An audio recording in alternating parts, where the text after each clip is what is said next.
Whatever happens in an interview process, times it times 10, and that's the person you're going to get because they are True. on their best behavior right now. I kind of fell into HR. It wasn't something that I sought out. It found me. We grew 60% in a year, which was insane.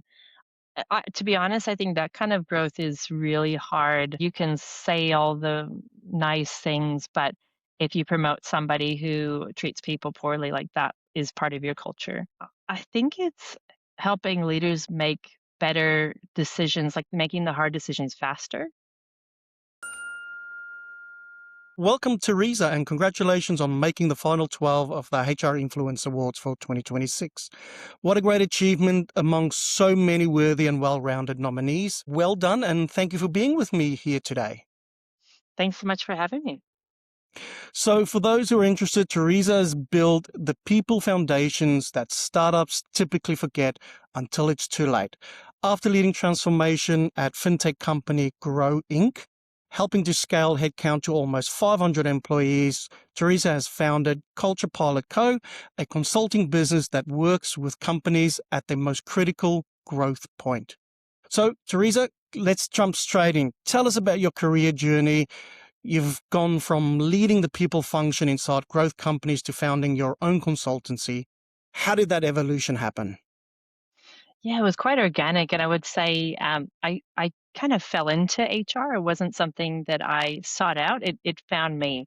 So I'm from the U.S. originally, and I had my first people role in Boston in a startup, and just really enjoyed it, and have been in it ever since. So I've worked with companies from seed stage to Series D, so seeing a lot of growth. And I think what kind of prompted the move to consulting was there's a lot of the similar patterns that you see, the similar mistakes, so it's like helping the company see around the corner before they have to go through the pain of having very costly and hard mistakes to unwind, which is often what happens in the people's business. You come in and you have to unwind those things. So it was really focused on trying to help companies get on the front foot and do it in a way that is, because they don't need a full senior person depending on their stage. So it's really like just enough support to help guide them through their journey.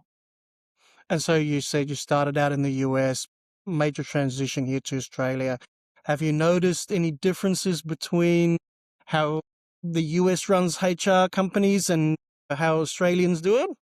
Yeah, it's quite different. I would say the US, in most things, is leading by quite a few years. I would say in terms of how they see the people function. And when I joined, when I got into HR in the US, it was going through a big transformation of being strategic, of moving up the value chain and really focused on outcomes rather than compliance or practices. But I would say in Australia, partly it's because of the regulation environment as well, but it's very compliance heavy.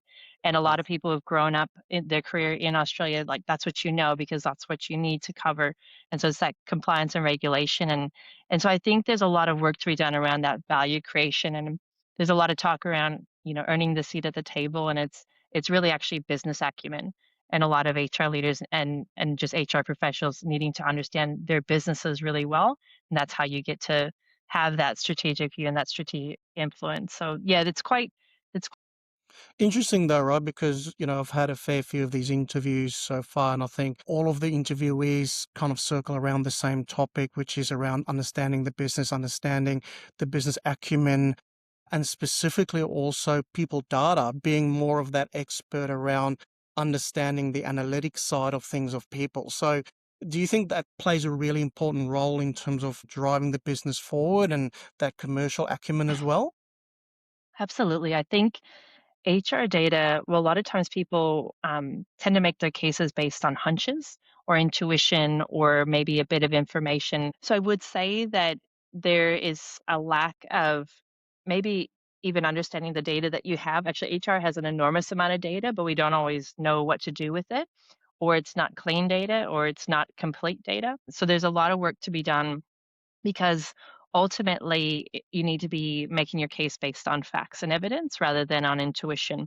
And so I think that is often the shift for a lot of people in HR is to shift how they're making their business case, and ultimately it comes down to, who's the stakeholder, what do they care about most, and how is what you are proposing going to solve their problems versus advocating for the things that you really care about and that shift. And so I think that is kind of the nitty gritty of more of that business acumen is actually focusing on what's going to drive this business forward and then what's your role to play as an HR professional within that business. So I got a couple of notes here. I noticed that you were a French teacher, a pub manager, a classical pianist, and now we're talking about, understanding corporate data and commercial nous and know-how. How did this come together? How did you go from those quite interesting to, doing something completely on the opposite end of the scale? Yeah, I have a very eclectic career, and I'm happy you found all those different roles that I've had.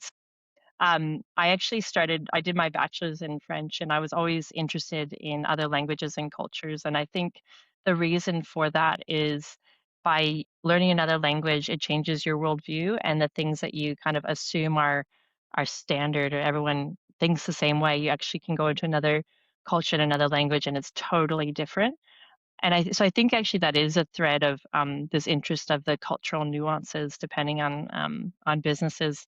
Um, I was a pub manager. I used to run events at Harvard. I think that is about, bringing people together and that community building, which has always been a big passion of mine. And so you can look at that as an engagement piece, and, what better engagement than karaoke? So I don't love karaoke, and I was a pub manager, and we did karaoke every Friday night. So I had to get over it and get myself on stage. Yeah, I think it's, how do you build those connections with people and create those moments and opportunities? So yeah, I had a lot of different roles. I think HR, you can come from a varied background, and a lot of people do.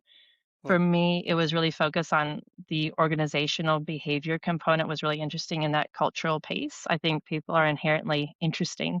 And all my roles previously have always been around people and their behaviors. And so it's just a different way to apply those learned skills. So yeah, I think, you look at HR professionals, a lot of people come from quite different backgrounds, and that does influence, I would say, like the flavor of mm. HR that you bring, and how you approach the space. And again, I think, with some of the previous interviews, most of them were really driven by building this community aspect. So glad to hear it on your side too. So, what was the moment that made you think, you know what, I need to go out on my own and build Culture Pilot Co? What was Yeah, that? I don't know if it was a moment. I think it was seeing opportunity, probably. So I think, um, especially in Australia, there is a certain within the venture capital space, companies kind of tend to get to a certain size, and then that's kind of it, just because of market. And so, once you get to a certain level in your career, there's fewer and fewer companies that are going to actually scratch the itch, I would say, and have that challenge that you're looking for. And meanwhile, there's a lot of smaller companies that can benefit from that guidance, and they don't even know that that's an option, I would say. A lot of smaller companies are still the whole kind of fractional or consulting space. It's still very nascent here. So it was looking at opportunity. I think what I found is that there is a lot of opportunity in this space. A lot depends on your network and your relationships with VCs as well, but if you do great work, there's quite a bit of demand, and I think as founders start to talk to their founder friends and realize, "Oh, I don't have to pay for, like, a full-time executive, I can just get them, 1 or 2 days a week." How great is that? And I can benefit from that value. So and I guess from a business creation, it's the ability to come in and do the things that I really love to do that I know businesses need. And Mm, so I think for me, it was often in HR, you can be quite, a lot of us are generalists. We can do a lot of different things. So it was actually focusing in on, okay, what are the areas that I can add the most value and coming in there. But typical to most HR roles, fractional work's no different. You kind of get in, and then there's so much more that you can do. And the need is, it only seems to grow. And I think that just proves that, this is it can be a really great business model. fantastic. You're talking about value there. So, when you look at everything you've done so far, Yeah. what's the piece of work that you're most proud of so far? I think it's helping leaders make better decisions, like making the hard decisions faster is probably how I would say it. Um, I think a lot of the work I do is holding up the mirror and saying speaking the uncomfortable truths to the leaders around what's maybe not working. And actually, I was talking to a client, and he said, the founder said, he's like, I don't think I would have come to this point as fast if you hadn't been here to kind of reflect back. And I can't unsee what you shared. And so I think it's trying to shorten that time frame to make the hard calls sooner so that you can get things back on track. Because I think often, especially in earlier stage companies, there's a tendency to kind of kick the can down the road. And it can be multiple different cans, can be multiple different things that are hard that you want to kick the can down the road. But the key critical things for a startup, I think it's actually addressing those sooner is probably the main thing.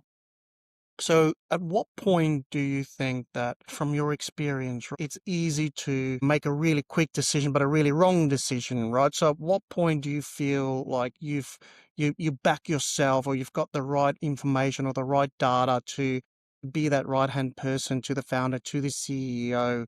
Is there a right moment? Is there, what do you look for? Is there indicators to be that person, to take that leap of faith rather than just wait back and see what happens? And I think this probably comes back to that pattern matching I was talking about earlier. So, because I've been across so many different companies across my career, I kind of know I have a good hunch around how things will play out. And so, being able to speak to experience. And I do also frame things as hypotheses and like this is something that I suspect is an issue. And so I guess I approach it as a little bit of a fact finding. I'm going to share Yeah. this as a point of view, but it's never gospel. And I would also say I am always happy to have my mind changed or my point of view challenged. So, yeah, it's that ability to pattern match and then how you frame something matters a lot. And I think this comes back to that business acumen. If you understand the business, you say, this is the problem with the business. This is why this thing really matters. Here's my understanding and hypothesis of what's going on. What do you think? And ultimately, the decision is with the founder or the CEO. Like, these things are um, not an HR decision oftentimes. And so it's really helping them come to that decision in a better way, but they have to own it and you can't push them in one way or the other. So it's really helping you, that guide and that coach through that process. This is great, right? Because what I'm hearing you saying is, instead of you feeling that you have to have all the answers, you basically throw out hypotheses. You then go and collect the data, the information to basically prove or disprove your hypotheses and go from there. Is that kind of your mindset, rather than feeling, well, I've got to provide this answer, right? Because the CEO is looking to me for answers. It's more of a guided process. Is that how you approach it? I think it depends on what the problem space and decision is. I would say I usually don't say anything that I am not 80% or more confident is the right thing. Usually I have a pretty good sense before I bring something up, but I think there's that caveat of like, I might not have all the information. You might know more about this than I do. There might be things I'm not seeing that others Mm, are seeing as well. And so it's just kind of acknowledging that with the information that I have, this is kind of the course of action that I would recommend. So yeah, I typically don't say put suggestions out there that I'm not pretty confident are yeah, right, because otherwise it will make me look bad, right? Like that I don't know what I'm doing. So I think yeah, you want to make sure you have all your facts going into those conversations. perfect. So at Grow Inc., you scaled the company to a headcount of approximately 500 odd employees. Over what time period was that growth, and how did that growth impact the company's culture? And how do you make sure the culture that you want stays intact? Yeah, it's great questions. So we grew 60% in a year, which was insane. To be honest, I think that kind of growth is really hard. I don't know of anybody who does it really well because you just in this influx of onboarding and new people and always in this state of change. So, I think some things that I've learned through that is, you have to accept that your culture is going to change with all the new people coming in. What I find, especially if you go through a big growth phase, is that there tends to be quite a divide between the old timers, people who've been there a long time, and then your new hires. And that's the work that needs to be done is creating those Mm, bridges between those two groups. Because often, honestly, it can feel like two different companies. There's like the old way of doing things, the new way of doing things. Um, and it grow. I think we didn't have the luxury of being intentional around that because we were building to take on the largest client to date, and it was all ramp up. Like everything was just focused on that ramp up. So I wouldn't say that we were able to guide that process. It was more just this is what happens.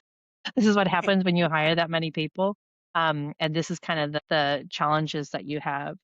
I think investing in culture and investing in people is really important. And a client I'm working with at the moment is a scale up that's gone through a lot of growth. And it's, what we're talking about is how do we actually give people some budget, give people some money to build those bridges around, culture committees, around different interest groups, and give them that autonomy to make that happen. But also, so I think there's an element of like giving people autonomy to organically build connection, but also there's a little bit of orchestration as well. It's another client I'm working with. They're quite a distributed team. And so we're looking and have also grown like relative to size, like pretty quickly. And so we're looking at, just pairing people up for coffees with donut. And there's different tools you can do to do this to try to, I think there's an element of orchestration and enablement that needs to happen to Yeah. really build that culture, but also acknowledging that like it is probably going to be uncomfortable for a little while, and you might have some attrition because the old timers will say, I don't recognize this company anymore. And that is kind of the natural part of growing. And so I would say it's kind of a 6 to 12 month process of really establishing that new culture. So you talked about culture a fair bit here. So what does building culture actually mean to you? So not the textbook Mhm. answer, but in practice, what does that look like? It's how things are done here. It's how decisions are made. It's how people are treated. So, you can say all the nice things, but if you promote somebody who treats people poorly, like that is part of your culture. If people get special opportunities for because of their relationships with certain individuals, that's your culture. And these are like negative examples, right? But I think, yeah, it's really how you expect people to show up and how work gets done. And it's funny, sometimes I'll, ask people about culture, like, I'll do a lot of cultural interviews and ask them what they'd like to see, and they often talk about events, just like I was talking about events and Yeah. the happenings. It's kinda like the frosting of culture, but ultimately, it's really around decision making, it's promotions, it's who you hire, it's who you don't hire. That's your culture, and that's how it shows up. Uh, What do you think are some of the telltale signs that the culture is not aligned with the company's strategy? So what are the earning warning signals that people leaders should be aware of and watching out for? If you're not getting the results you need, is probably the short answer. So if you're not getting the results you need, then you'd have to look at why is that? And oftentimes, sometimes it's systems, but oftentimes it's your people and your culture, and more often that's the harder thing to change. And so if you are not getting the results you need, is it a lack of collaboration at the team level? Is it a lack of clarity or coordination of work? I think um, yeah, that's where you start from is and ultimately what you want is your behaviors to drive the business outcomes.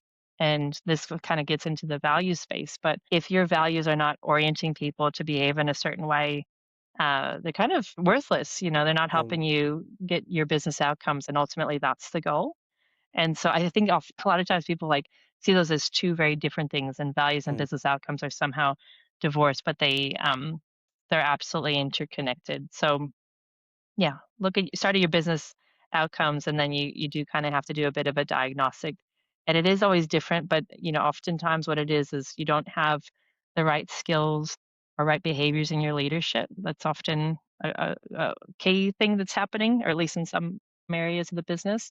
You haven't hired properly, and so you have people who maybe what they thought the role would be and what it actually is not aligned, and so you can see that misalignment there, or just they're not not team players and not and lacking that ownership piece. I think those are often, so it's all behavioral stuff at the end of the day. And 100%.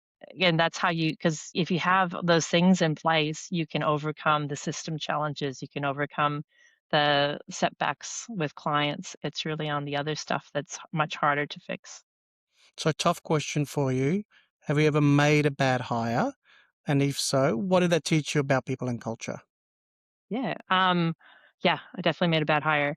I think when I reflect on it, I let my biases get in the better of me because I really wanted a certain profile of a person for the role, and I ignored any other warning signs that maybe that wasn't the right fit for the business. And it was a pretty had a big impact on the business, that particular hire.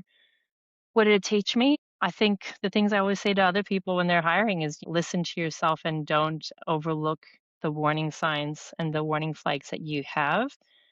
I tend to tell people, whatever happens in an interview process, and that can be not just the interview, but the communication in between and showing up on time, whatever is happening, times at times 10, and that's the person you're going to get because they are Mm. on their best behavior right now.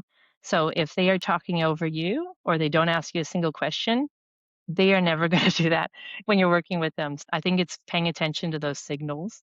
And then also, though, checking your own biases because sometimes you can have a really strong preference for whatever reason. There's somebody that maybe has a background you really love, or maybe they're similar to you in some way, or you had a really good connection with them and you kind of ignore the warning signs. So um, it happens to everybody. I think the key thing is that you do something about it quickly once you recognize it.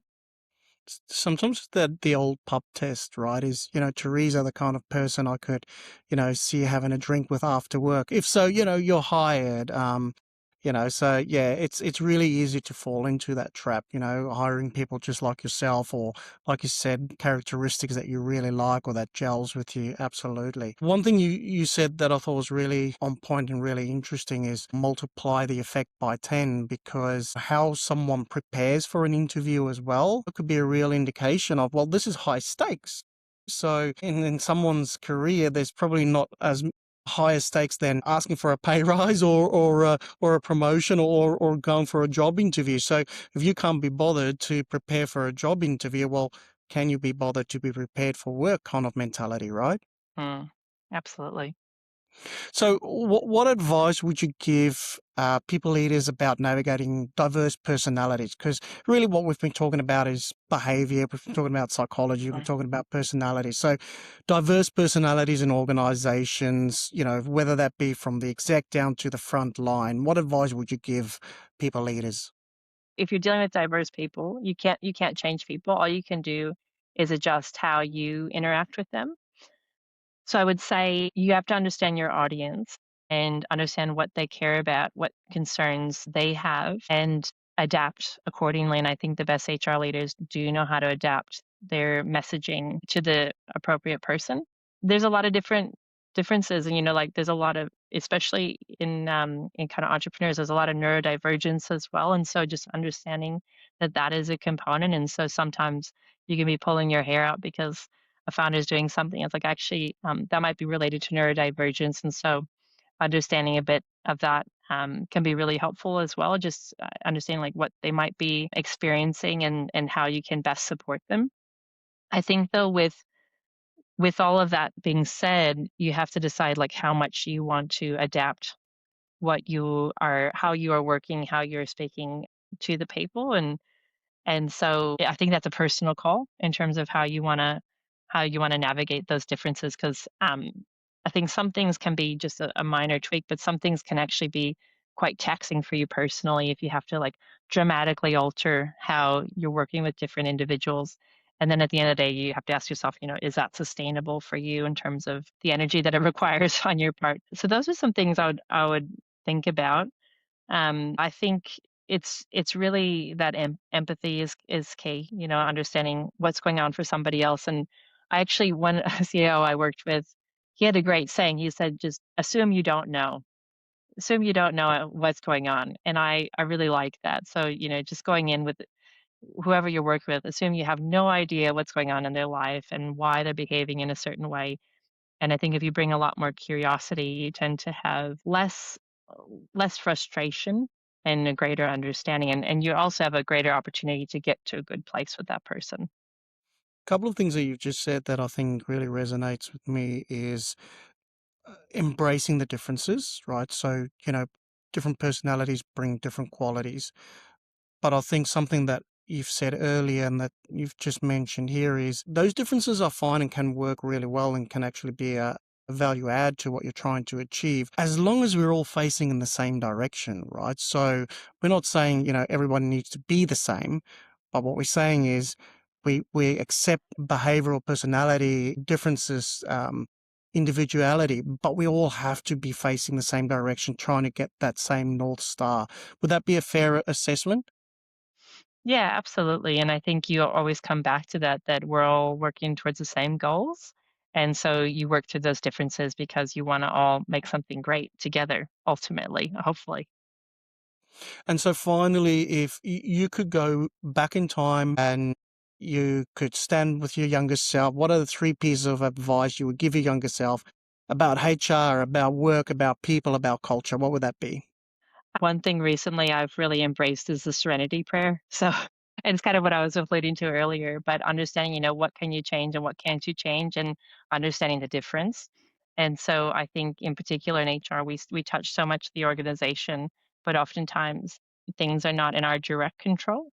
So it's just understanding what's in our direct control and what's in our sphere of influence, and how can we best influence it. So that's something I think also focusing and realigning with what gives you energy is a real key thing, because HR can be exhausting, depending on what's going on. Either it's, you don't have the team size that you need for your company, or the type of work can be quite exhausting at times. So it's really coming back to what fills your cup, what gives you energy, and that can be work, but it also can be, outside of work. And that's something in the last few years I've really come to hold near and dear, and make sure with all teams that I work with, are they refilling their cup so that they can be the best version of themselves?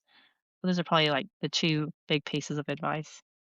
Love it. And I guess, oh, sorry, I'll say one more. The other one is, your time is finite. So, hoping that you can just become more efficient is, I mean, yes, with AI, you probably can do some stuff more efficiently, but ultimately you have to make trade-offs. And so it's deciding how you wanna use your time and being intentional about that. I think trying to do it all is never gonna get you ahead, and so just letting that go a bit.